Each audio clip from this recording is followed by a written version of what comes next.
This is Big Tasty Sports. Week 6 in the books, and we're here to talk about it. Look ahead to the lines for Week 7. Yanni is here rocking his Miami University sweatshirt, which you tell... Yeah, there it is, the U. Flash it. How was the week for you, Yanni? It was all right. You know, it's we'll see. You got a little bit left here tonight, obviously, if you're listening Monday Night Football here. But this was the least successful betting weekend, which is not good since the start of the NFL season. But it essentially was a tread water weekend for me. So, I mean, that's the positive there is even on the worst weekend of the season, didn't really go backwards. So still feeling pretty good. I'm happy for you. I wish I could say that I didn't go backwards at all, but this was a rough week for me. I will say, not that this makes it better and people listening would be like, who gives a shit? But I put out the plays I like the most. I usually end up betting 4, 5, 6 other things that I don't put out, just, things that I like. And I did hit a few of those, so it wasn't as bad as what I have tracked. But yeah, it wasn't good. A lot of things close, though. New England with the safety at the end to lose that one. Denver not covering by half a point. But that's betting. Some people want refunds. I just say, bad week. Hopefully next week the variance will go the other way. So, yeah, people that had the Raiders don't want a refund. They want their winnings. No, they don't. And to be honest, if I had the Raiders, I would not want to give a refund either. So yeah, there you go. I didn't put this out there, but I had a prop under on Ryan Tannehill's passing touchdowns. And when he got hurt, I was going to tweet, should I offer the sports book a refund? Hey, get FanDuel their money back, man. That's right. I didn't do it, though. So, but all right. Well, hey, we're going to go through these games. Maybe we'll spend a little more or less time depending on how much we like them. We don't need to dwell on it if there's not much to say, but we'll try to rock through these and see where there's good lines to be had. Before we do that, as always, Yanni, always shouting out the Twitter and the website. Anything else you want to say about kind of what you've had going on and what people should be following you for? Well, no, I obviously, just like they're listening to this here, we put a lot of time and energy into trying to find some edges and try to find some winning bets. So, let us do a little bit of the heavy lifting for you if you don't have time to do it yourself. It's been a successful NFL season and, we want to continue it that way. And obviously the other thing I would say is we love the engagement. I love when people comment and say you're right or you're wrong. Either way, having that discussion, I think it's part of what it's all about. So follow us and let's chat. Totally agree. The engagement is fun when that happens. So yeah, like the video, subscribe. There's a lot of stuff here, and then follow at Yanni_bet and at the Bet Crushers on Twitter, at Big Tasty Sports, and we'll post most of our stuff there as well. All right, we're going to start out with a game that I had not heard injury news, but I am assuming that Trevor Lawrence must be at least questionable or doubtful because this line has gone to Jacksonville +3 going to or maybe not, but the line was basically a pick'em earlier today when I had looked. Over under is at 39. Have you heard anything on the injury front with Jacksonville and New Orleans? I haven't. I know after the game, obviously they were looking at Lawrence's knee, so I don't know what the verdict is on that. I don't know if he's going to go or not. Obviously, there's going to be some sort of fall off if Lawrence doesn't go. I think that makes this one a little bit difficult unless you were probably leaning New Orleans to begin with, and you feel like, hey, that's not a bad line at home on a short week. But I don't know, man. I think that when you talk about a key quarterback, I've always kind of had this opinion, unless you have a backup or a team that you feel confident in, I don't see how you can bet it either way until you know what's going on there. That's my personal opinion.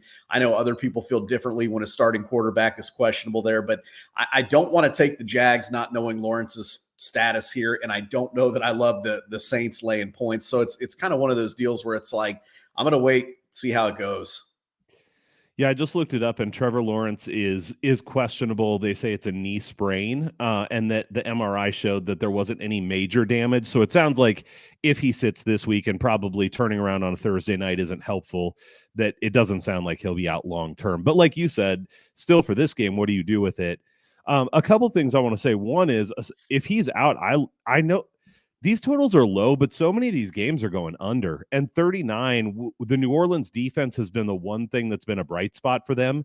The Jags defense has been better than expected, and the New Orleans offense, quite honestly, has sucked. Mhm. So even at 39, I think the under is not a bad look here, especially if Lawrence is out. Yeah, I think at this point the Saints are clearly an under team. So I double dipped this past week. I had the under in the Saints game, but I also had the Saints -1.5. So I split that.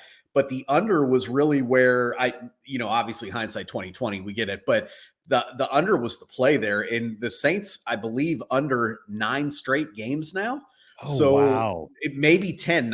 This might have been game number 10 with them. So to Wow. your point, even with a low total, this defense is playing well. The offense is not. So, and look, streaks are meant to be broken. That's obviously not going to continue forever, but you figure on a short week, you kind of brought up a point.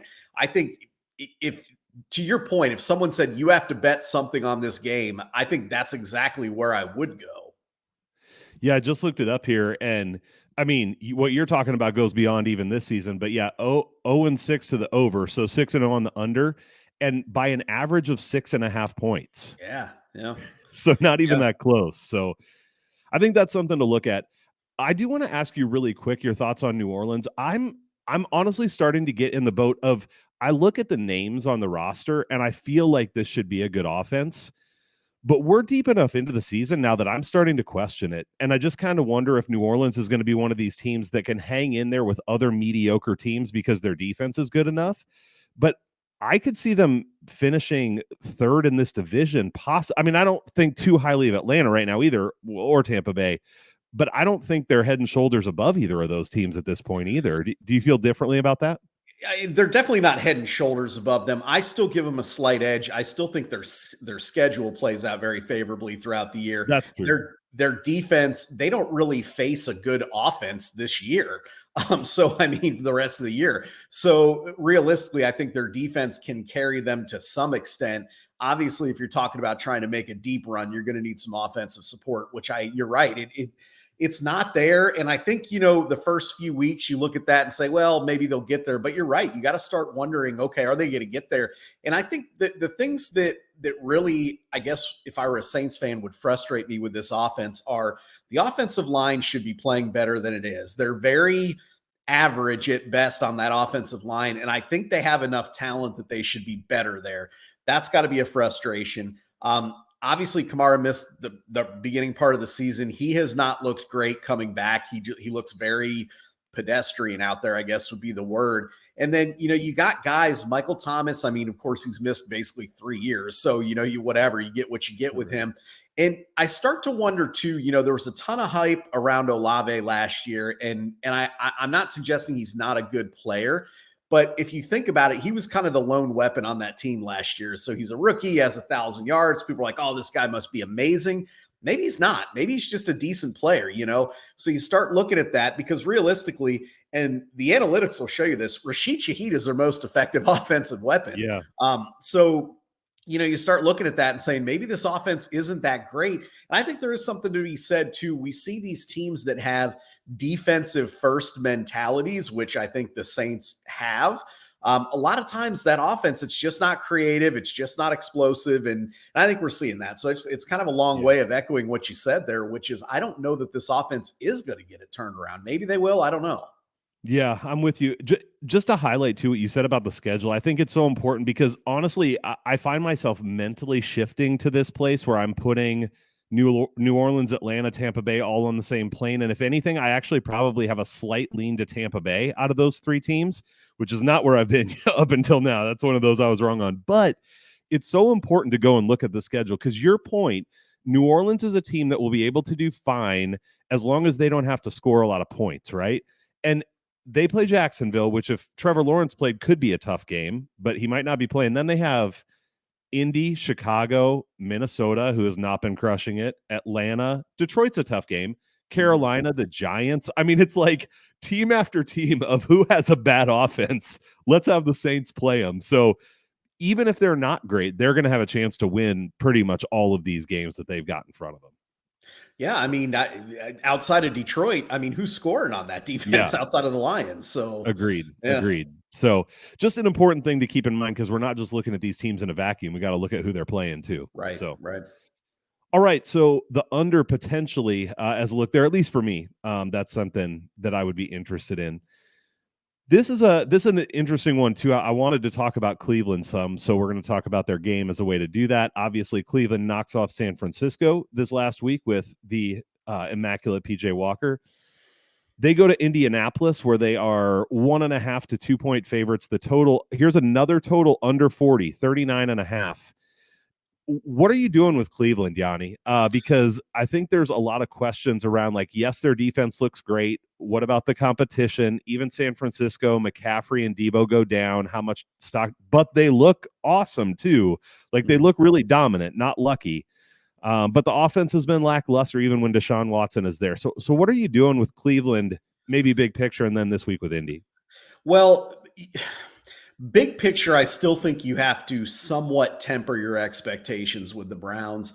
Do I think they can be competitive? Obviously, we saw that defense can keep them in games. I mean, right now, you can argue they have certainly a top 3 defense in the league. You could argue they're the best. I mean, it's not impossible. They're the best. So, I think when you look at that again, that's going to keep you in some games. They've got to figure this offense out. And obviously, it's tough to go through an NFL season healthy, but you look and you say, man, if ever there was a year they needed Nick Chubb, like, this was it. And no knock on Kareem Hunt and, Jerome Ford, whoever else they're going to trot out there. Fine, but they're not Nick Chubb. And I think that's the problem when you get to this offense. So now you're putting it all in the hands of whether it's PJ Walker, Deshaun Watson, who wasn't necessarily looking great. And they've really not found anyone to step up beside Amari Cooper. So it's like, if Cooper doesn't get it done, where does that passing game go? Thus far, it's gone nowhere, whether it's Elijah Moore, whether it's Peoples-Jones, Njoku, whoever it is. So I think long-term, I'm still not sold on this Browns team, even though I think they're going to be a headache for whoever they play every week, because Garrett and Zadarius Smith and those guys are getting after it. The linebackers are playing well. Their secondary is playing well. So I think that's where I'm at. Now, in this game, though, this is a total square play, but I think that I saw enough out of Indy this last week that I think there is a discrepancy between these teams. And I think that when you look at that Colts offense, really, they didn't get anything going until the second half. And maybe that was, Minshew trying to get into rhythm, whatever on that. But I think this Browns defense, even though they're coming off that emotional win, I think that defense can kind of carry that momentum. I think they can slow that running game down of Indy, put the ball in Minshew's hands. And we talked about it. I just don't know that they have enough weapons. I mean, Pittman's good. He's okay. Downs is playing well for a rookie. But, I mean, overall, how great are they? So I think for me, the short number is in play this week. And I understand that's probably the squarest of square plays, if you want to call it that. But I think there's something to be said, though, about a mediocre team playing an elite defense. And even again, coming off that emotional win, going on the road, all that, I just still think that, to me, this line is too short. I mean, I don't know if you agree. I'm curious to hear what you think, but I feel like this should be more, in my opinion, like a -3.5. I don't know what I think. So I bet it at -2.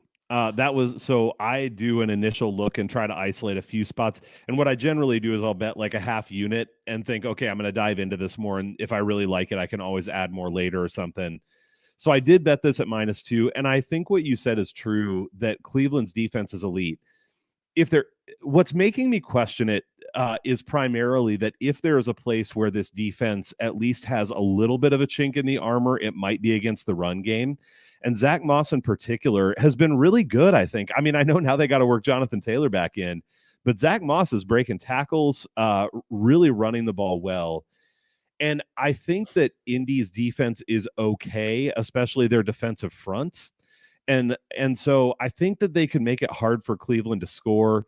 I guess at the end of the day, I have to think that I like Cleveland, and I'm glad to get it at less than -3. I don't think I would bet it at 3.5. I think this could be a close game.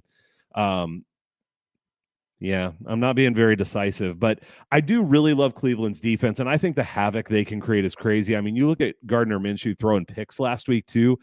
I think a real key is what you said. If they can slow down the run, and put the ball in Gardner Minshew's hands, then I think they've won the game. I think that's probably what it comes down to. Yeah, I'll tell you what'll be fun to watch in this one is Myles Garrett against, is it Bernard Raymond of the Colts there. I didn't realize going into last week's game, he had not allowed a sack in, leading up to that game, and he was ranked number 1 in pass protection. So, you potentially, and he wasn't a guy on my radar. I mean, I think when you look at his previous, he was an okay guy. So he stepped up. He's playing really well, but that matchup could be really, really interesting. And it could be one of those ones with whoever gets the better of that matchup ends up, making the difference in that game. Yeah, you love it. You could break it down to these individual matchups even. But you're right. I mean, that's a big part of what Cleveland does is Myles Garrett creates havoc. So, Yep. I will say this is another one where I haven't bet it, but I kind of like the under. It's hard for me to see either one of these teams scoring bunches of points, especially the Colts. Because to me, even if the Colts are scoring, they're able to grind out long drives. And then they've got to try to get in the end zone on top of that. So I'm seeing them, maybe get 2 to 3 scoring chances a half, maybe. And some of those could be field goals. So I think the under's in play here as well. Do you think the under's in play, or do you think Cleveland maybe can score too much here? Yeah, I mean, I think, again, kind of the same concept. When you have this Browns team, I think the under is definitely always in play. When I looked at that, the number was right around where I kind of have it, so I didn't have a strong feel on that. My hope when I looked at that is it was going to be more at that like 41.5, 42 line, in which case I think I would have been with you. I mean, 39 is a low number. And you're right, though. I mean, this could easily be 3 field goals for one team, 2 for another, and a touchdown mixed in there. I mean, we could see that for sure. I don't know. That's a low number, though. Yeah, it is. There's a lot of low numbers on the board. There are this week. So. All right. Well, let's move on from there to your Buffalo Bills, who survived quite a scare. I will admit that I'm old, so I went to bed before the end of that game, but woke up to watch the highlights. I was like, oh my gosh. I bet it live -6.5 before I went to bed. Didn't even get that. So they're -8 going to New England. New England has obviously struggled mightily. Over under here again in a Bills game is 41.5. Is this the Bills spot where they kind of get it back together? I know they have a lot of injuries they're working with still.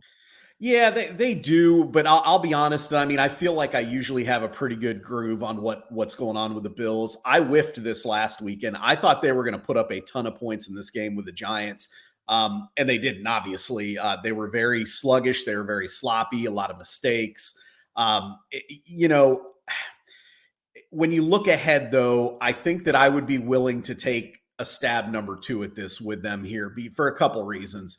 Number one, the last really 2 seasons, Allen has owned this Patriots defense. The only time he hasn't torched them was that win game, if you remember, where Belichick handed the ball off 38 times. That's the only game that Allen hasn't absolutely torched them. That Patriots defense has a lot of injuries, as we know. Obviously, you want to keep an eye on guys like Matthew Judon and that, because, he's a guy you can't really replace. I don't know if he'll be able to go or not, but I think that the Bills heard a lot of criticism. They're hearing a lot of criticism, both with their focus, their offense, all that kind of stuff. So I think they're going to be fine. I think they're going to score a lot of points. I think the reason that total's so low is Mac Jones and that Patriots offense looks so bad. I mean, when you watch that game, if you watch that game with the Raiders or watch that film, you basically saw Kendrick Bourne make a few gutsy plays. Ramondre Stevenson had a couple runs. That was it. I mean, Mac Jones obviously looks bad. Their offensive line is really bad. Worse than I think I anticipated they would be going into this season. They're just bad. They just don't have the ability to either sustain drives or hit big plays. And when you can't do either, it results in a lot of punts, a lot of sacks, a lot of, whatever. So I think, that's why this line is so low, is they're probably looking and saying, okay, the Giants only scored 9 points on the Bills. The Patriots are probably going to score 9 points. But I think that I think there's several angles to play in this game. Number one, I think you can play the over in this game. I think you can play it because I do think the Bills can put up 30 plus points in this game. And I think they probably will, weather permitting. Of course, we want to take a look, make sure there's not some crazy whatever, because we are getting into fall in New England. But I think they're going to score, and I actually think the Patriots will score a little bit in this game. I don't know if they're going to score a lot because, again, I think their defense overall is pretty bad. But what I saw watching that Bills game is you lose sight of the fact that when a team puts up 9 points, you say, oh, wow, that defense played really well. They didn't. They played okay. They made some big plays when they had to. But realistically, the Giants could have had 20-plus points in that game. And and I mean, we're talking about a Giants team that was down to basically guys off the street playing offensive line. We know they don't have a ton of weapons to throw the ball to. I mean, obviously Tyrod Taylor's out there. Long way of saying I think this Bills defense, unfortunately, is still figuring their way out, minus 3 of their biggest contributors. And I think as a result, the Patriots can put up some points. So I think that the over is in play, but I think what you really have to do is if this is at 8.5, I think you have to tease it with the Bills. I understand they're on the road. And yes, we saw they almost choked it up to the Giants the other night, but I just don't see with this New England team them not coming away with a win. I think they're going to be more focused after the lackluster performance they put on. So to me, teasing this under the key number of 3, I think that's top play number 1, and then I think you look at the over number 2. I'm glad to hear you say it because I've gotten better, I think, as I've been betting longer, looking at teams like the Bills who are good and saying, and like you said, you took the shot last week too, right? Coming off a loss for the Bills. But I don't think the Bills are all of a sudden a bad team or a bad offense. I mean, the NFL has been so inconsistent across the board this year. I mean, you look what the Eagles did against the Jets this last week. It's just so inconsistent. But the Bills are still a good team and a really good offense. So I love getting a little bit of a discount potentially even. And you could say, how is 8 or 8.5 a discount? Because I think it could be over 10 if things hadn't gone the way they had here recently. I mean, depending on the numbers, I was even going to say I'd be interested in like laddering some alternate spreads here because I think they could absolutely destroy New England. I know their defense isn't as strong with the injuries, but you look at, I mean, the Saints beat this team 34-0. And I know a lot of that was defensive touchdowns and stuff. There's a little noise in that number, but 38-3 against the Cowboys. I mean, I definitely see this game pretty easily being like 45-14 or something like that. So, yeah, I think I like a lot of spots in this game on the Bills, and I think it's a bit of a buy low, even though it's an 8.5 point spread. It is a buy low in the sense that before last night's game, it was 9.5 at most books. Okay. And you say, well, 9.5, 8.5, it's a point, whatever. First of all, 1 point matters, as we know in betting in the NFL, but it also puts it under that teaser perspective as well, where in 9.5, you're probably not teasing that, at that point, unless you're doing a 7-point teaser, which is going to cost you a lot of juice. So yeah. I think, that really is probably the biggest benefit we got out of the Bills struggling on that game is you get it at that teaser number, which is why I like it. But you're right. I mean, I think this has all the makings of 38-10. I mean, it really does. And, that's why I said I think the over's in play. I think you can tease the Bills. I think you can look at a Bills team total. I like your thought of a ladder or an alt total there. I think all of that is potentially on the table. But I think to me, the teaser is to me, that's the lock play for me. Yeah, it's good. We'll have to look at what else to pair it with. And I did just looking at Bet Rivers right now. You can get it at -8 even. So we're even under 8.5 in some places. All right. I don't know that we need to spend tons of time on this next game. It's going to be the battle of some backup quarterbacks, most likely. The Raiders going to Chicago. The Raiders, are -3 on the road, likely without Jimmy Garoppolo, though I don't think we know that for sure yet. Here's another total, Yanni, 37.5. Any quick thoughts on this trash game? No, I mean, obviously you've got uncertainty with the Raiders quarterback situation. What are we going to get out of Bagent from the Bears there? I mean, I have no idea. Bagent of disaster. Yeah, I don't know, man. So yeah, I think this is one of those games that you just pretend isn't even on the slate and you just move on. So that's what I haven't bet it yet. I probably can talk myself out of it because I don't want to be an idiot, but there are 2 things I'll say here. Number one, I don't know if Bagent can be a lot worse than Fields has been. And so getting 3 points against a Raiders team without Garoppolo, I don't know. It's something to consider. The other thing here is I actually wonder about the over. These are two pretty bad defenses, and I know that it's backup quarterbacks, but man, 37.5 is so low. But honestly, I'll probably end up staying away. It's so messy. Yeah, I just can't. I think Bajan's the question mark there. I mean, came in, obviously, first couple plays were a disaster, but then he actually settled in and to your point, was playing probably as well as Fields. So, I don't know. To me, this is like this game doesn't even exist. We're just moving on. We'll pretend we didn't talk about it. We might not want to have the next one exist either, as the Commanders go to the Giants. Washington -1.5, 40.5 total here. So again, we're hovering around 40. Any thoughts on Commanders at the Giants? This is a tough one too, I think. One thing that's going to be interesting is after last night's game, and again, I realize they only scored 9 points. Tyrod Taylor had command of that offense more than Daniel Jones, and I don't know if they would consider at this point. I mean, I don't think I would, just because not only did you pay Jones all that money, but you're 1-5, right? So what are you really trying to do by putting Taylor in there? But I mean, I actually like this Giants team better with Taylor at quarterback than I do with Jones. Washington they've been so up and down when you watch them this year. At times they look like they can be a good team. At times they look completely inept. So it's like, which Washington are we getting here? That's the hard part for me. And then as far as the total goes, instinct leads me to go over when I look at this, but I can't do that. I definitely can't do that. The Giants have scored 1 touchdown this year. Is that correct?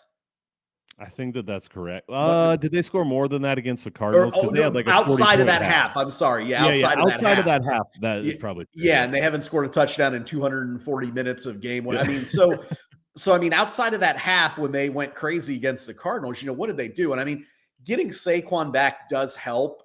Maybe they'll get Andrew Thomas back, but I don't know. Again, I think there's just too much with this game to me that, like, I can't really find an edge or a side or anything that says, you know what, I think this is the better way to play this. I don't know if you disagree or if you have something you like, but I can't find it.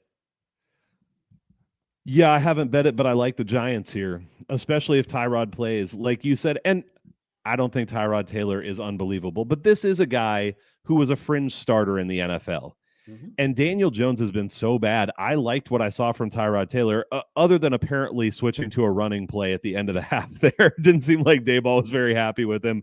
So, yeah, but also you're handing it to your best player from the 2-yard line or whatever. I mean, you probably don't have a lot better chance doing other things. But here's what I think about Washington is it is a little hard to get a read on them. Are they good or not? They beat Atlanta 24-16, but some of these stats, Sam Howell was 14 for 23 for 151 yards passing in that game. That's not good. Their overall team average was 3.3 yards per carry. I mean, they were not tearing it up offensively. What they got was a 3 interception game from Desmond Ridder, which we know he can throw tons of interceptions to anybody in the league. It's kind of what he does. So I think the games where Washington is looking okay are a little bit of fool's gold, and I think the Giants are bad. I just think both of these teams are pretty bad, and this game at home with Washington coming off of this like apparent good win over Atlanta or whatever, I just think the Giants are as good as Washington, and I like how they settled in a little bit that last week. And to your point, if they'd been able to just cash in a couple things for touchdowns, you could talk about the play at the end of the game, which could have been interference in the end zone. Like, this is a team that could have scored in the 20s without too much trouble against the Bills last week. And I don't think Washington's defense is better even than an injury-ridden Bills offense.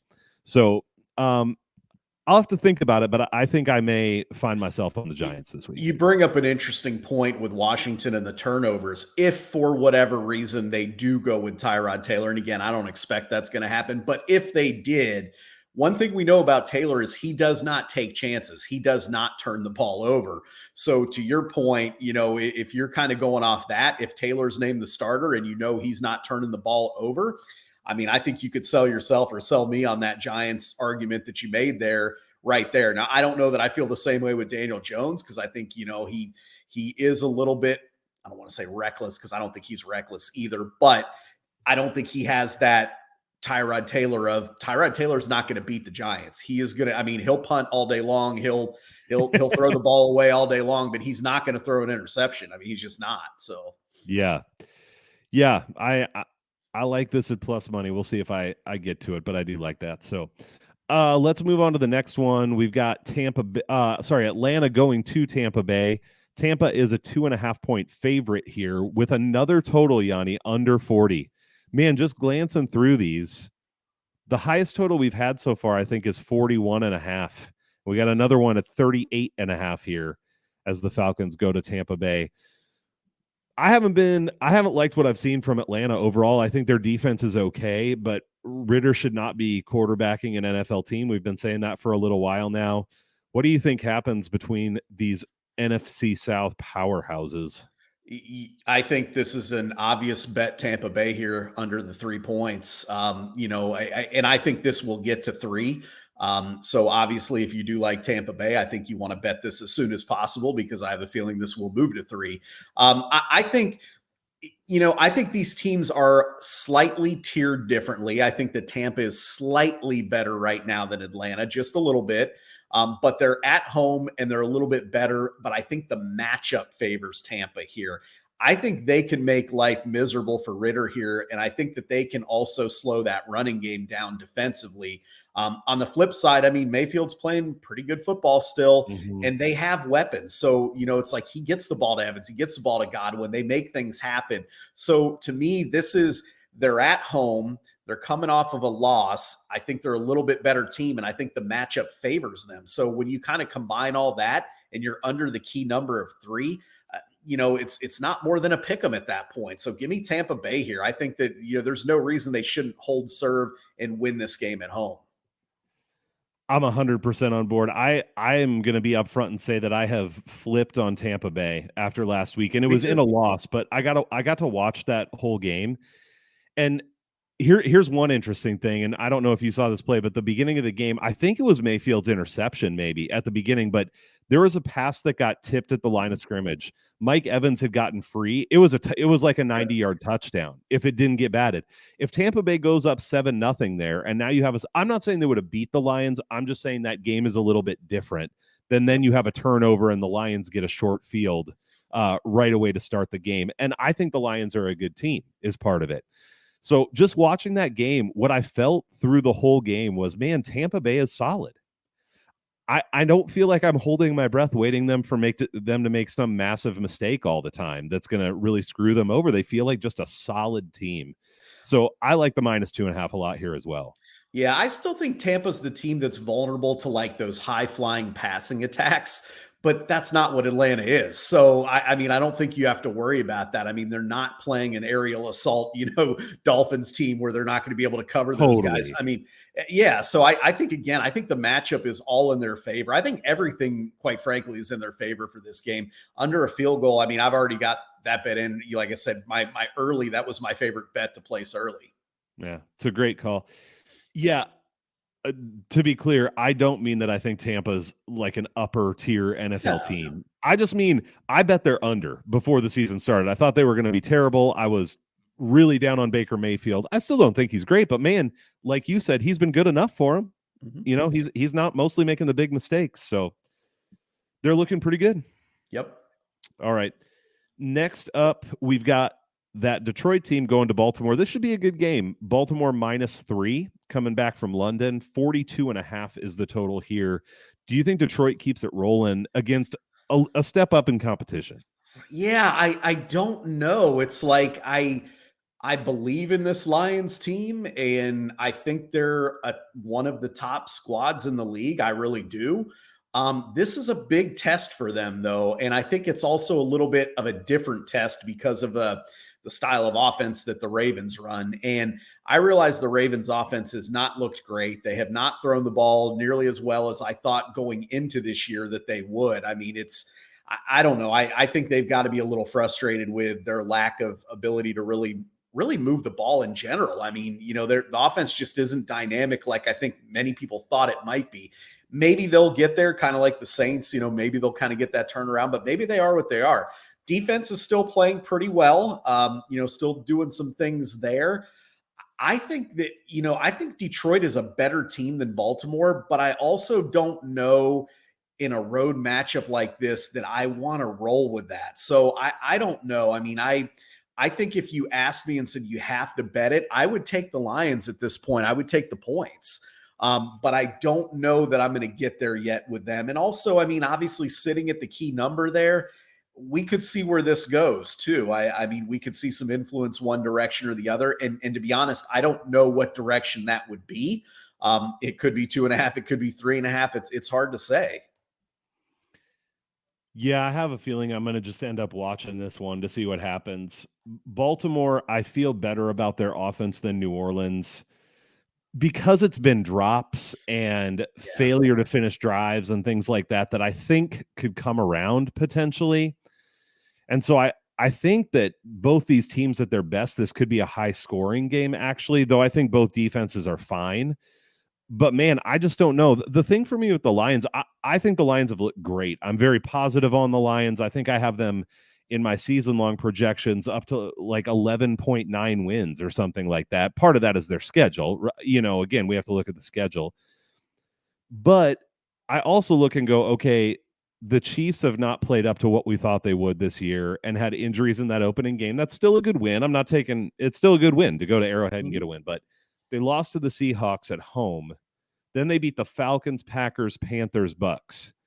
None of those teams are great. And they dispatched of them pretty well. I mean, they've beaten them handily, a couple touchdowns. So that's the thing. If they were winning all those games by 2 or 3 points, I might be like, man, I don't know. But they're winning them handily. They're doing what a good team should do. I just think this is two above average teams, and I don't know how it shakes out. So I think I'm with you. If I had to bet it, I would want, especially 3 points. I would want 3 points. But I'm probably going to be passing and just interested to see, though, how these teams perform against each other. Yeah, no, I agree with you. And I mean, I will say if it does get to 3.5, I will probably pull the trigger at that point. I don't know, though. I think you broke it down perfectly as far as where these two teams are. And I think there's normally when you get to this point of the season, you kind of know, but I think there's still a little bit we got to find a little bit more out about really Detroit and Baltimore at this point. Yeah, I think so too. Should be a fun one to watch, though. Yep. This next one may not be as fun. The Arizona Cardinals, fresh off another loss, headed to Seattle, and the 12th man, they are dogs by 7.5 points, 7.5 to 8, depending where you look. The total here, hey, we finally get up to the mid 40s, 44.5. Is this a game that Seattle really disappointing performance in Cincinnati, I would say, didn't convert on offensive opportunities. I think that's a game they probably could have won, maybe even should have won. Now back at home against an Arizona team that you have to wonder at what point they kind of run out of juice, as they've played valiantly to start the year, but you don't know how long it can last. Do you think they hang with the Seahawks here? I think they hang with them. Obviously that's a relative term. I think they'll stay within striking distance. I don't think they're going to go up there and get blown out because, like you said, I mean, they're feisty. I mean, they show up and they play hard, and you got to give that team a lot of credit for generally being undermanned and still showing up and not laying down every week. I mean, they're professionals and they're supposed to do that, but we don't always see that happening. So give that team a little credit. To me, I mentioned obviously the Bills teaser. I think this is a perfect tee spot for Seattle as well. They're returning home off of a loss against a team that they're better than. That's a divisional game. So it's hard for me to see Arizona winning this game. They could, again, offense especially, they make a few plays here and there and, whatever. But I think what you said about Seattle was really telling. They should have won that game in Cincinnati. They basically beat themselves. They got off to a slow start. Defensively, they got off to a slow start. They made adjustments and actually played really well for the 3 quarters.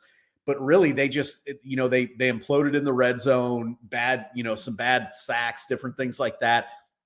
Overall, I think that a home game for Seattle in the division at this number, you've just got to tease it. I mean, I think you got to play the percentages here because I feel like if these two teams play in Seattle 9 times out of 10, 8 for sure, Seattle's winning this game. So, give me that teaser leg here with Seattle. I don't hate the over, but at 44.5, it's a little high for my liking here. If it were 42.5, 43.5, maybe 44.5, I'll probably pass there, but I definitely like Seattle as a potential teaser leg here. Yeah, I agree with you. I think this is a good teaser leg. I honestly don't have a ton to add. I think Seattle is a team. I don't know why. I kind of like Seattle and I want them to do well. And so some of these performances they're putting up are just a little bit disappointing because I feel like they could be better, but maybe there's still the upside there for them to continue to improve moving toward the playoffs. Because I think they can be a really good team. The one thing that I am interested in, at least, is I was just looking up the team total over for Seattle, which is 26.5. So it's high. But you look at what the Cardinals have been given up. They gave up 26 to the Rams, and most of that was in one half. 34, 35, 28, 31, and then 20 to Washington. So, I'm sorry, 16 to Dallas because they beat Dallas. Yeah, 16, I got one game wrong in there. But they're giving up 30 points regularly, and I think Seattle has a really good offense. So unless they don't convert opportunities again, I do see them getting to 30 points. So I don't necessarily mind that either. No, it should be a big Kenneth Walker game. It should be, like you said, they should be able to move the ball. I think, and again, you probably have potentially a little bit of that buy low or value there because Seattle shot themselves in the foot. I mean, they could have had mid-20s scoring this last week or whatever, and so I think there you go, you could get a little bit of a buy low there to that, so I don't hate that either. Yeah, I like the teaser thing. We've seen enough this year to say even when it's 9 out of 10, sometimes the one happens because it has, but you still got to play those percentages, right? And I think this is a game where they get it done most of the time. Yeah. All right, Pittsburgh coming off a bye, going to the Rams, where it will be a home game for them in Los Angeles, most likely. -3 on the Rams with a 43.5 total. The Rams have certainly outperformed expectations. I would say that Pittsburgh has underperformed expectations. Do you think Pittsburgh comes out of the bye ready to go and beat another team that's maybe a little below average? This is a tough one for me, and really it comes down to, I'm going to say, Mike Tomlin. This Steelers team is not good. I really don't think they're good, yet somehow, some way, they're always in these games. They find ways to win games. So I don't know. I mean, I think if you truly are playing this, you're looking and saying, yeah, Rams should win this by a touchdown or more. And you say you lay the points with the Rams here. But for whatever reason, that just doesn't happen with the Steelers. They're like the one team that no matter how terrible they are, somehow, whatever block punt they do, whatever, crazy fumble they get, whatever game-breaking touchdown they get, it just happens for them. So even though I think the Rams are markedly better than the Steelers, and I normally wouldn't have a problem laying 3 points, I don't know. Something about the Steelers, I just can't fade them at this point. They seem to make things happen. So I think the Rams should handle business here, but I can't do it. I can't either. I mean, just objectively looking at it, I think the Rams their offense is probably at least average, if not a little bit above average. Their defense still is not fantastic, but has been okay-ish. Pittsburgh, I think, is pretty bad. But to your point, they find ways to stay in games. And yeah, I honestly don't have much to say about this one. I would like the Rams, except I'm not going to bet against Pittsburgh coming off of a bye. So I'm going to just leave it alone. Yep, same. Boring take, but that's what I'm doing. Yeah. Got to pick your spots, right? Kudos to Mike Tomlin, man. Yeah, I guess so. Road dog. All right. Green Bay, the Packers going to Denver. Wow, what another shit show. Green Bay's -1.5. This total is 44.5. So, hey, according to this slate, this is just going to be a barn burner in terms of the points. You think Green Bay is good enough? I would assume Aaron Jones probably comes back, which definitely doesn't hurt him, against a Denver team that has just continued to look pretty trashy. I mean, honestly, I'll just say quick, I bet that plus 10.5 against Kansas City. It was so lucky to be as close as it was. I mean, that could have been a 24-point game easily. So I'm not going to bitch and moan about losing the bet too much when it could have gotten destroyed very easily. So do you think Denver can hang in this one, or is this another big loss for them? I mean, they could hang in it. It's a home game. The opponent isn't necessarily great. But I do think what you said is really the key point in this game, and that's Aaron Jones. I think that this Denver team, they can't stop the run. And when Green Bay can get that running attack going, which if Jones is back and, they can kind of work that back in, I think they'll figure out a way to win. So I don't know. Do I want to lay points on the road, or even do I want to, take Green Bay in a road game after what I saw from Jordan Love the other night? Not really, but I think you got to look at this and say Denver essentially played their Super Bowl on prime time against the Chiefs. And like you said, it could have been even worse than it was there. I mean, shout out, their defense played hard and at least kind of kept them around and whatever. But I don't know. I don't know. I haven't bet this game yet, and I don't know if I will. This could be a game. This could be a good prop game if Aaron Jones is back. Maybe look a direction like that.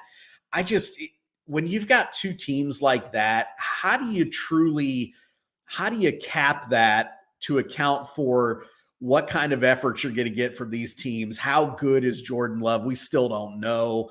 I don't know. I don't know. I feel gross even talking about this game. Like this is like bad NFL football. You know what I mean? Like people that are these are the games that when people are like, college football is better. Like this is where I'm like, yeah, you got it. Like if you got to watch this Denver and Green Bay game, like you're not wrong, man. Nobody wants to see this crap. So yeah. Oh, I feel the same. I was gonna say this is the go take a shower after you watch it kind of game. I freaking hate this game, man. I mean, everything in me wants to say Green Bay. I think Green Bay has a reasonably good defense. Denver's defense is absolute garbage against the run and against the pass. They're just terrible. Denver's offense, though, they've shown some signs of life, I guess.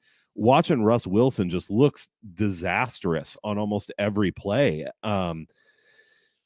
Green Bay's offense, when Jordan Love has had time, he's looked okay at times. I think he's looked a little bit disappointing here recently, but I think this could be a good place for him to get right against a terrible defense. So everything in me wants to say this is a good spot for the Packers. And if I was going to bet this game, that's the side that I would take.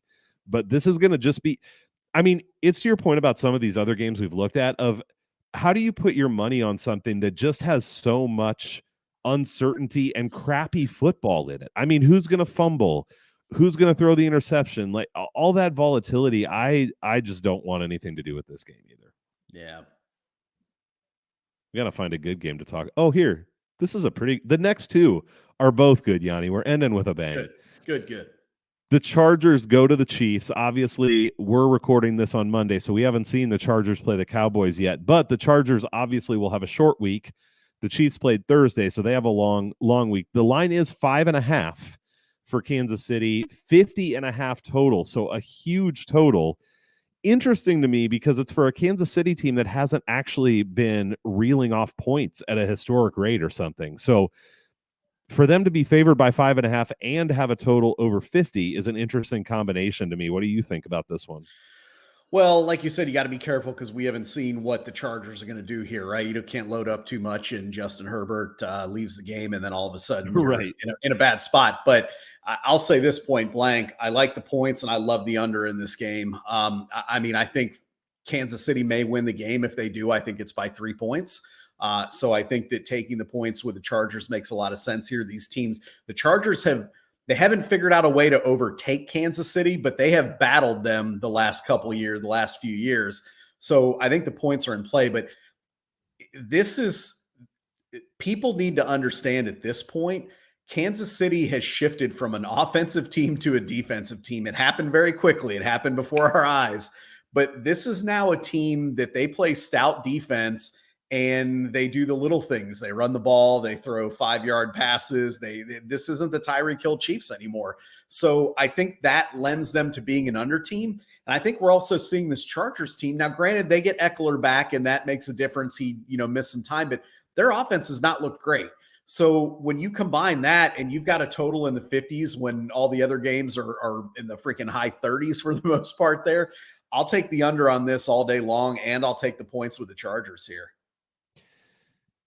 I agree with you on both. I love the points. I mean, I'm not betting it until after tonight. And who knows if they go out and destroy the Cowboys or something, this probably moves down. But to your point, I think this is probably a field goal game. And so even if it moved down to 4.5 or something, I think, okay. I mean, yes, I'd love to have the extra point, but 4.5 would still be okay with me. I want to make sure they don't sustain any injuries. And I would like another game to watch the Chargers defense too. Can they show any signs of life, any signs of stopping someone? But to your point, Kansas City's offense just hasn't been doing much. I sometimes think if any team would ever decide to play like you play a box and one in basketball, if they just play a box and one on Travis Kelce, I have no idea what the Chiefs would do. That's like their whole offense is throw to Travis Kelce 8 times and then hand it to Isaiah Pacheco once for 8 yards. Yeah. So yeah, it's hard for me to see how the only way I see this going over really is if the Chargers offense is clicking and they kind of run away with it. Actually, they score in the 30s, which like you said, the Chiefs defense has been good. So I'm not even saying that I think that's likely by any means. So I do agree with you that the under is a good play. I like the 5.5 quite a bit for the Chargers in this one. Yeah, for sure. The Chiefs are due for a game where they don't cover a spread. I mean, you look back at many of these games, you're like, how did they end up doing it? They keep, getting it with the refs' help or whatever it is somehow. Yeah, right. One of these times Taylor Swift isn't going to come through for them, and I think it could be this one. Can you imagine if they're still together when the playoffs come around? I mean, they will be doing everything on earth to get that team to the Super Bowl if that happens. Oh, absolutely. Yeah. They're finally I think I've said this before, but my daughter knows who the Chiefs are now. So I think we'll have to factor in like an additional 6 points for the Chiefs in the playoffs if they're still like together. Home field advantage. Yeah, they're going to be like, advantage. yeah. Oh, I can't even imagine. I think we might have to. Yeah. All right, Sunday night, man, this should be a fun one. Miami's going to Philadelphia. Philadelphia off an ugly loss to the Jets with 4 turnovers. Jalen Hurts didn't look like he could find one of his own teammates to save his life. They're a 1.5 point favorite. Well, 1.5 or 2.5, depending on the book, but under 3. And the total here is 52.5. So we finally get an incredibly high total. Not surprising because Miami's involved and they score points in bunches. Interesting game here. A lot of different dynamics, Yanni. What do you see happening here? This is I think you said it. This is a crazy game to break down because there is so much to dig into in this one. I think, first of all, let me just say this. I think this is going to be a close game. So if you find that Miami +2 out there, I think this is a teaser leg for the Dolphins here. And I understand teasing up to 8 in a 52-point total game may not seem like the brightest decision, but I don't see either of these teams running away with this game. I think both of they're each too good potentially in a big spot here to let it get out of hand.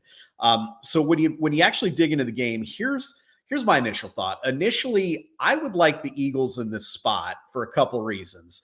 They're at home, obviously. They're coming off of a loss where, they need to kind of get that taste out of their mouth. And I think they have some matchup advantages. And what I mean by that is when they're on defense, I think they can slow Raheem Mostert down. And I think that, believe it or not, that Miami offense is predicated on what they do with the running game. You don't think that because we see these plays to Hill, but to me, that's all set up by the running game, in my opinion. So that kind of leads me to the Eagles there. But there's a huge but for me here. The Eagles are really banged up in some really key spots here. Some key players on their defense, not good when you're trying to slow down that Miami offense. I think the Lane Johnson injury for the Eagles offense is big. That's one of those ones that kind of flies a little bit under the radar, but I think, we'll see a little bit of the impact of that. So it's kind of one of those things where it's like, okay, Will Hurts have the ability to get AJ Brown and Devontae Smith the ball against a Miami team that you can make some plays on them defensively? And then on the other side, what can Miami do? So again, a lot of layers to this game, in my opinion. But I'll take that teaser leg if I can get it. I mean, I already have, but I'll take that teaser leg to get to +8 here, because I think that somehow whoever wins this game, this is going to end up being one of those like good games. I don't think Philadelphia can smash out Miami, and I don't think Miami's going to run away, like they could against a team, say, like the Panthers, like yesterday. So one other quick note before I turn it to you. When you look at Miami, that offense is really impressive. We know that they're really good. Mike McDaniel's calling some great plays. They haven't really beaten anybody. When you kind of look at what they're doing, I mean, they're beating up on some bad teams, which that's what you do when you're a good team and you got more talent and whatever. But you kind of look and say, okay, now you're playing with the big boys. Can you continue that? Because again, playing the Panthers at home, a little different than going on the road to Philadelphia there. Is that different? A little bit different. So if the Eagles were healthy, I would take the Eagles in this spot, but I worry about some of those injuries, particularly on the defensive side of the ball for them and what that could do to that defense. Yanni, you said it. There are so many dynamics to this game. This feels like one of the most fun and complicated games to me to try to break down from lots of different angles, almost of any that we've looked at this year. So obviously I'm not going to hit everything, but I'll hit a few things, and a couple you already named. I think looking and seeing how Miami hasn't played anyone makes it very hard to cap this game. Because yes, they lost to the Bills, but I'm willing to let a team have a bad game too. And they got run off the field by the Bills. So that's not a good look, because that was their one real step up in competition so far this year. I mean, you could say the Chargers are probably a pretty good team, but that was a very close game, to your point. Coaching is interesting to me here. It seems like Philadelphia's coordinators are struggling, at least in comparison to where they were at last year with the guys who left, Gannon and Steichen. And so I feel like Mike McDaniels probably has Miami probably has the coaching advantage here. And I think coaching is worth something. And so I think that there's going to be an ability for Miami probably to scheme up some things that could work against that Philadelphia defense. At the same time, Miami hasn't faced really a front like Philadelphia that's going to be able to probably get some pressure, which could be problematic for Tua, especially trying to push the ball downfield at all, which I know more of the time they're just getting the ball to their playmakers and letting them do their thing. It could be hard for the run game as well. So that's an iffy thing to me. The injury to Lane Johnson is huge. The defensive thing is interesting to me too, because the narrative out there right there, well, and it's not just a narrative. You can pull stats or the eye test to look at it and say that Miami's defense hasn't been very good. Now, they haven't really played anyone other than the Bills, but overall defense, they're ranked 5th in PFF right now. So there's some underlying metrics there that aren't terrible for Miami, at least as well, which leaves me with question marks, at least, of is this narrative of their defense is terrible actually true or not? Or have they maybe allowed more points than some of the underlying metrics would say? All of those things create more questions for me than answers. I also think that there's going to be a little bit of a narrative here of, oh man, Philadelphia came off this bad loss. They're going to come in ready to play. And hopefully they will. I mean, that's probably not wrong, but I'm not sure that it's some massive advantage, because while Miami hasn't played anyone, Philadelphia hasn't really played well this year either. Right. Maybe the game against the Rams, but that's the only game. I feel like Philadelphia is partly living off the fumes of last year, and the fact that they won some of these close games. So I'm not sure they're as good of a team as what we have in our minds overall. They're a good team, absolutely, but I don't know that they're as good as we might think they are. So I haven't bet this, but all that to me, Yanni, comes down to this. I'm always going to be interested in an under when the total's that high between two decent teams. I think the total's pretty high. And right now I actually lean Miami with the things that I've said, though I, like you, think it's a relatively close game either way. Yeah, well said. I think your point about the coaching is very interesting and true as well. I think the Dolphins clearly have an edge in that, in my opinion, on that side. So yeah, I'm with you. I think again, we're going to find out. But I think you're right. Right. The Eagles definitely have a little bit of that, whatever year's Golden State Warriors in them, where sometimes they're just like, yeah, we're pretty good, so we don't really have to do a whole lot. And Right. maybe they can turn it on when they need to, but I don't know that they can. Maybe they can. I mean, they have enough talent, I think, to do that.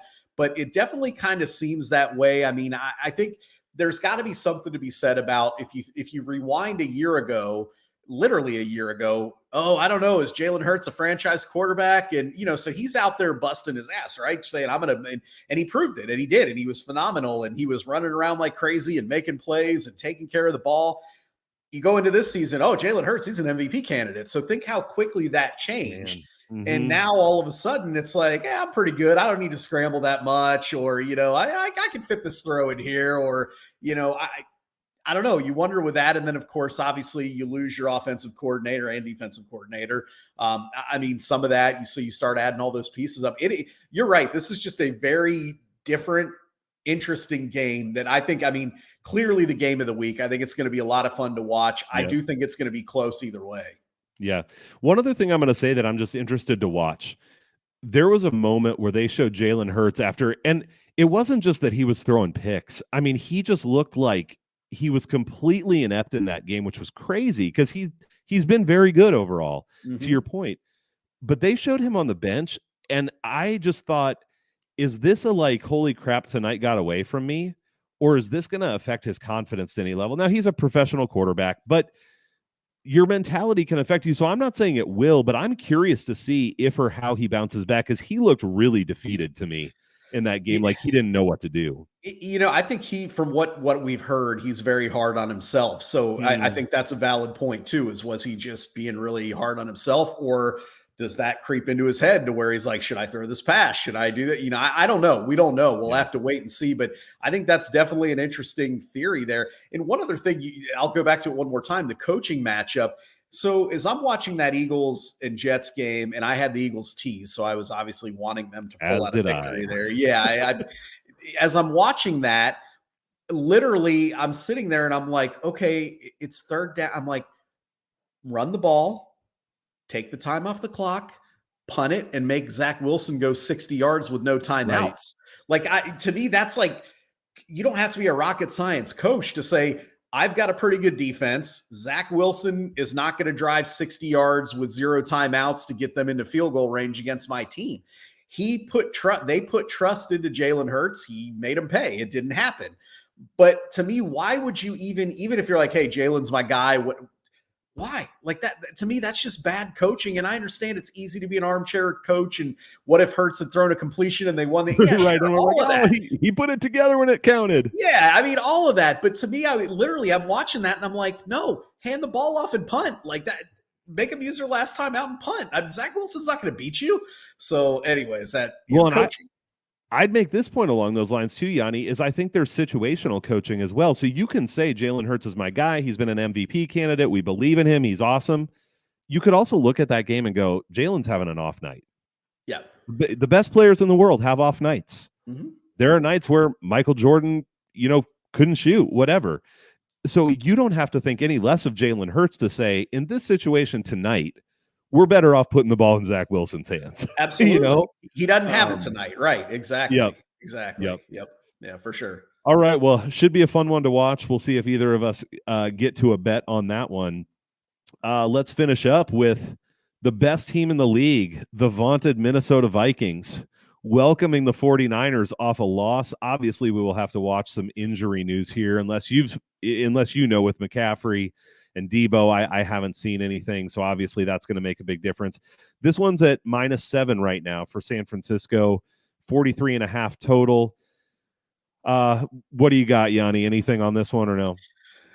To your point, my guess, and I could be way wrong on this, but I think the Niners are in it for the long haul here. So I have a feeling if there's even any doubt, McCaffrey and Debo aren't playing. If it's even remotely questionable, I don't think those guys are going. So if I had to bet today, I'd say those guys probably aren't playing, which obviously helps the Vikings cause tremendously.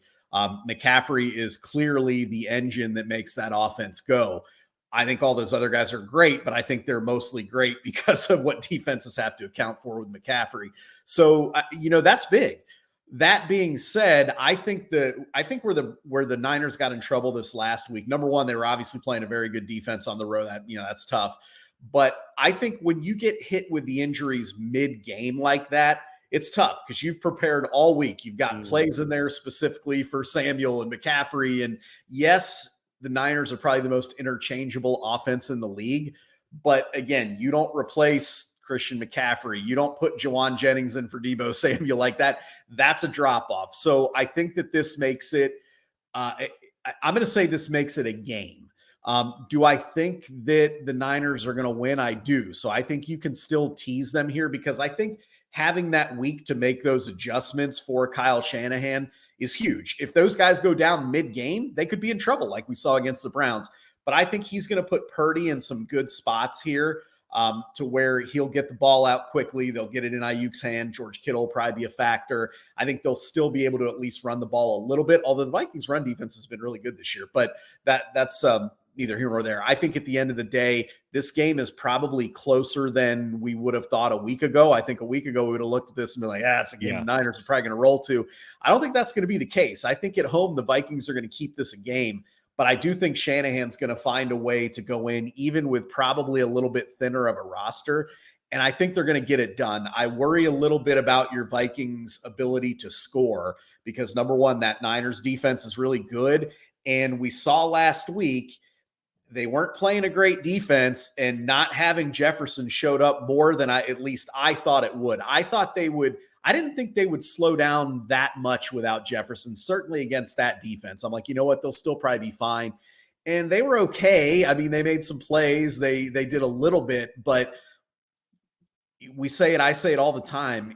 You lose Jordan Addison, okay, your offense keeps going. You lose Justin Jefferson, that's a problem. So I think when you go against this Niners defense, that's going to be tough for them to score. So with all that said, let me tease the Niners here. I think they're going to find a way to go in there and win that game. Although I do think it'll probably be competitive because of the potential, injuries that the Niners have there. Yanni, how dare you? I know. You got to always side with. No, I'm just kidding. I'm sorry. So a couple things here for me, and I'm actually going to start by just affirming the point that you said at the end, which is an interesting thing that I think we have to adjust mentally, is the Vikings are not good offensively. And I think there's some coaching issues here as well. I know that maybe Kirk isn't getting enough blocking, but I don't know if it's the coaching or if it's Kirk himself or what. But even when he gets time, he stands back there and then he dumps it off for 3 yards. Like, they never, ever, ever push the ball down the field. And I understand that Justin Jefferson is out, but they weren't doing it that much when he was in. I just feel like this is a dink and dunk offense, and then they have to drive, 12, 14 plays down the field without making a mistake. And that's just not happening, whether it's a drop pass or an interception, or they put it on the ground or whatever. I just think that Minnesota is going to struggle to score against anyone anymore, and especially against San Francisco, which is a good defense. So I just agree with your point there at the end that that's going to be problematic for Minnesota, because on the other side of the ball, I actually like what I've seen from Minnesota's defense, man. Like, they don't have the best personnel in the league, and people can make fun of Flores for blitzing so much, but I think he's doing exactly what they need to do. That's the chance that they have, is to disrupt things in the backfield, not to give the quarterback time, keep stuff in front of them. And it's kind of worked okay. Their defense isn't the reason that they're losing games. No. And I think with Deebo and McCaffrey both out, I really like your point about having the whole week to prepare and, work around those guys not being there. That's a really solid point that I hadn't thought about. But the other thing I thought with San Francisco when those guys went down is, I think part of what makes San Francisco's offense work so well is you've got like 4 guys who can all hurt you. And so who do you take away? I mean, it's like with the Vikings, you take away Justin Jefferson and you're okay. Well, with the 49ers, I don't think you really have that. Like, okay, devote all your resources to taking away McCaffrey. We'll give it to Deebo. We'll get Kittle running routes. Like, and Ayuk has been great. In fact, I think Ayuk is probably in line to have a big game here. Mm-hmm. But I do think it really hurts San Francisco to have these 2 guys. I mean, maybe that goes without saying, but I think it just makes their offense a lot easier to defend. than it would be if they have all four of those weapons. So I actually think Minnesota can keep San Francisco from scoring tons.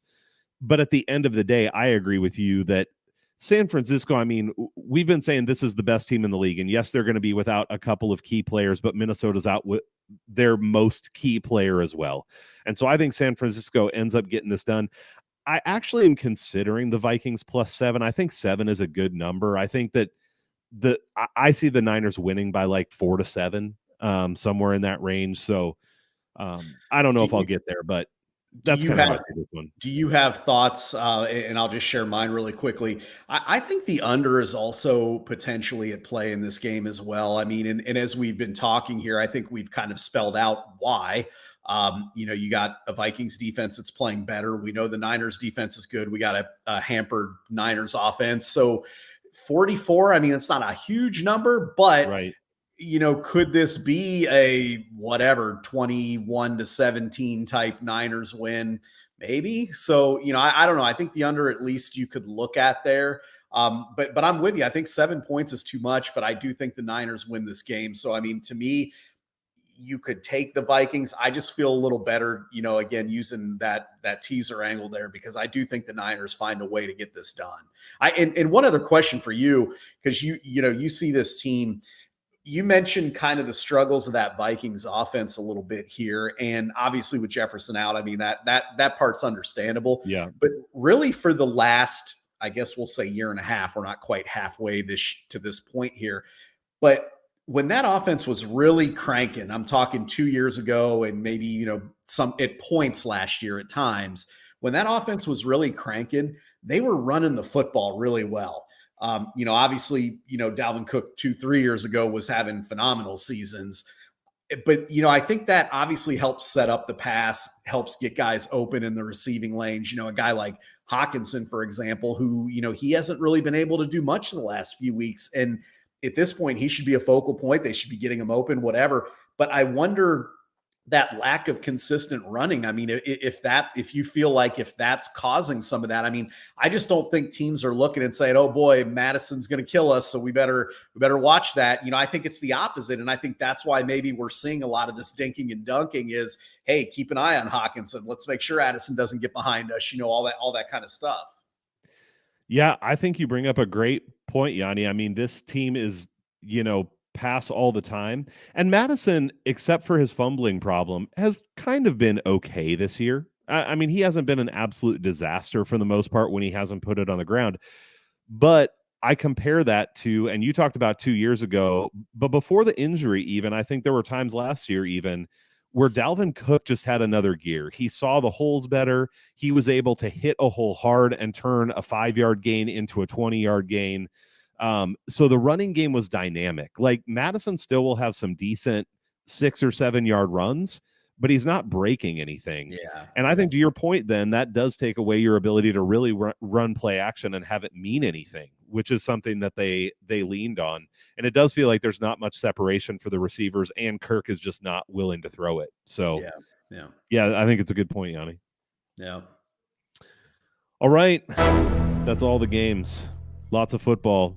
There's like at least 3 really good games, so we can just focus on those on our TVs this next week. Yeah, absolutely. And I think we found a couple potential bets there that seem all right. So yeah, we're off to a good start. 100%. I wrote a few down that I'm gonna go and get right away. So, all right, man. Thanks for hanging out and talking through all these games. It was a good time as always. And, yeah, we will talk soon. Appreciate it as always. Thanks.